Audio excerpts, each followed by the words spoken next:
Let's get one thing straight. You can't call yourself the greatest fighter of all time if you're actively ducking the baddest man on the planet. That's like showing up to a spelling bee and refusing to spell the hardest word, then demanding the trophy anyway.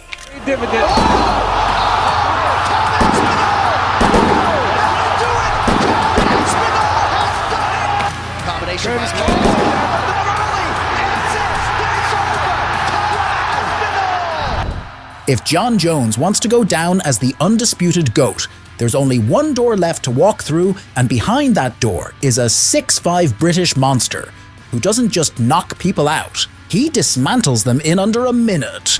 Make yourselves comfortable because this is 5 reasons why Tom Aspinall humiliate Jon Jones.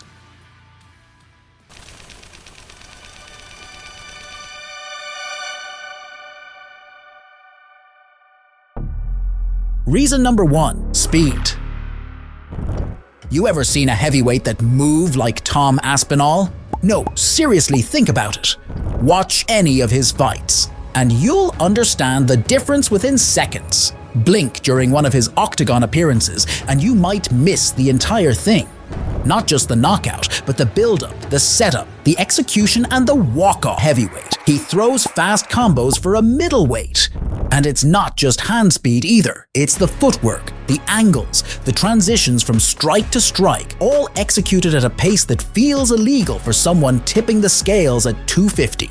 Most heavyweights lumber forward, looking to clinch or brawl. They swing wide, they load up and fight like they're in slow-mo. But Aspinall, my bro, floats. He darts in and out like he's got springs in his knees and ice in his veins. The greatest duck of all times looked nimble against Cyril Gunn. But let's be honest, the French bodybuilding contestant folded like a lawn chair the second things hit the mat. He didn't look like he belonged in that octagon. But the British machine built different. Aspinall explodes into his strikes like a 250-pound cheetah. His first-round finish rate is ridiculous, and it's not an accident. It's a result of precision, timing, and raw speed. More importantly, he doesn't waste movement. Everything he throws has intent, and every step has a purpose. This isn't just fast twitch. This is elite-level coordination of brain, body, and instinct. Jones isn't used to someone who can match and beat his reaction time. Johnny Boy always fought fighters smaller and older than him, reading their slow movements and downloading their patterns. But the only times he fought an equal opponent, even with a narrower skill set, he lost those fights. Shout out to Gustafsson and Reyes. But Tom won't let him to do that. Throwing crisp jabs, sniping low kicks, feinting level changes, and setting traps 2 moves ahead, the British force the meat to react, instead of dictate. It's going to be a role reversal he will not enjoy, because if Jon Jones isn't steering the ship, he's just trying not to drown. Another shout out to my bro Dominic. Reason number 2, those hands. Let's keep it real. A lot of heavyweights punch hard. I mean, that's the price of admission in this division. But my bro punches like he's typing out death sentences, one uppercut at a time. And he doesn't just throw bombs, he delivers violence with calculation. He sets traps, changes rhythm, and let his bombs explode. His strikes are sharp, clean keystrokes, deliberate, mechanical, devastating. And let's be real, Jon's striking defense is not what it used to be. He hasn't been in a real firefight since the Reyes bout, even considering the fact that my man Dominic finally started his comeback season. He's not known for elite hands, but still, he was able to touch Jon far more than he should have. I'm going to make a bold statement and tell that the Brit is twice the technician, 3 times the speed, and he throws in ruthless combinations that Reyes never dreamed of. Aspinall doesn't let you recover, and if he smells blood, he's not just walking you down, he'll tear you apart. That's the difference. He doesn't blitz out of emotion, he finishes with poise. When Aspinall hits you clean, the fight is already over. You just don't know it yet. Reason number 3, grappling. The narrative says, Johnny Boy will just take him down and drag him into deep waters. I'd say, good luck with that. The Brit has legit grappling credentials. He's not just a striker who dabbled in BJJ. He grew up on the mats under the guidance of his father, Andy Aspinall, one of the first BJJ black belts in UK. Thomas trained under black belts before most UFC heavyweights could even throw a proper jab, and it shows. This man took down Volkov, controlled Arlovsky, and neutralized grapplers and power punchers alike. And when he hits the mat, he moves, shrimping, posting, exploding back to the feet. Textbook stuff. The French bodybuilder panicked under Jon, but my natural heavyweight bro Tom will make you regret initiating the grappling. He won't lay and pray for the end. He'll thrive. He reverses position, scrambles with urgency, and never accepts bottom.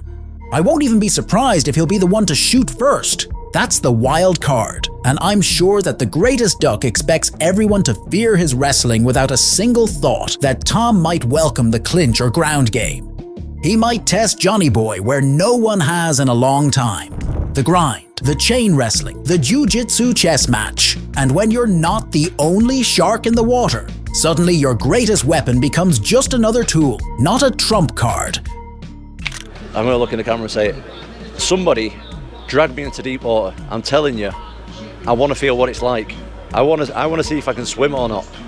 Jon Jones, if you can drag me there, take me there. Because right now, all these guys are saying it, but no one can do it. Reason number 4, killer instinct. It's one thing to be dangerous and another to be smart. Tom Aspinall enters the cage with a blueprint. He's not improvising, he's engineering. He knows when to press, when to pull back, how to mix in level changes, and when to finish. My bro adapts in real time, even if his average fight time is 2 minutes and 2 seconds. Processing reactions, reading patterns, and building solutions before the round even ends. That's not just fight IQ, that's the real killer instinct. Jones is a master tactician, no doubt about it, but he hasn't fought anyone like this. Not Reyes, not Gunn, not even Cormier. You want to prove you're the greatest? Beat the guy who's younger, faster, sharper, and more dangerous than anyone you've faced in a decade. Because right now, Jon is the guy writing the book, but Tom is the guy rewriting it and using your chapters for firewood. Reason number 5, youth and physicality. The Ducky Boy is 36 and the Brit is 31. But in this sport, it's not the age, it's the miles. Jones has been through wars since his youth and I won't call it advantage. Gustafsson, DC, Santos and Reyes, those weren't easy nights. Serious injuries and long downtime are also not to be overlooked. That residue adds up. Ring rust is real. And it shows up in your cardio, your reflexes, and your will to fight. To be fair, it could be said about Tom too. Aspinall is now the longest reigning interim champion in UFC history, surpassing Renan Barão with his 534 days. That's crazy. He hasn't fought since July 2024, and if this fight will ever happen, it'll probably be UFC 322 in November at MSG, because Picky Johnny doesn't want to fight anywhere except that one arena. And on top of his ridiculous demand, like a guaranteed $30 million payday, our precious little diva also insists on 6 months of preparation time for Tom, starting from the moment the fight is announced. So even if this fight ever happens, Tom will also be, let's say, not exactly fresh. But even then, compared to Jon, who by that time will be 38 years old, Aspinall clearly holds the advantage. He's healthy, he's hungry, and he's not fighting for legacy. He's fighting to take yours. He doesn't tweet cryptic messages about goats and kingdoms. He's in the gym, grinding, waiting, ready to take what's his. CEO of cheating and beating mother of his children, used to be the hunter in the octagon. But now he acts like a coward in the face of real danger. I get that Tom is an exciting fighter. I get that finally, after 16 years, we found somebody who's 7 years younger than me and 30 pounds bigger than me. Like, we finally found someone who may give me a great challenge. And everyone wants to see it so bad. But for me, it's like, what is it? What's in it for me? He changes nothing if I beat him. And here's the truth. Jon doesn't deserve to be called the greatest fighter of all times, and you can say whatever you want. Oh, look at his legacy in light heavyweight. Yeah, he has a serious record for the most title fights in UFC history, but also he got caught with performance enhancement drugs 4 fucking times, openly stated that he's doing cocaine, while old man Nick got suspended for marijuana for 5 years.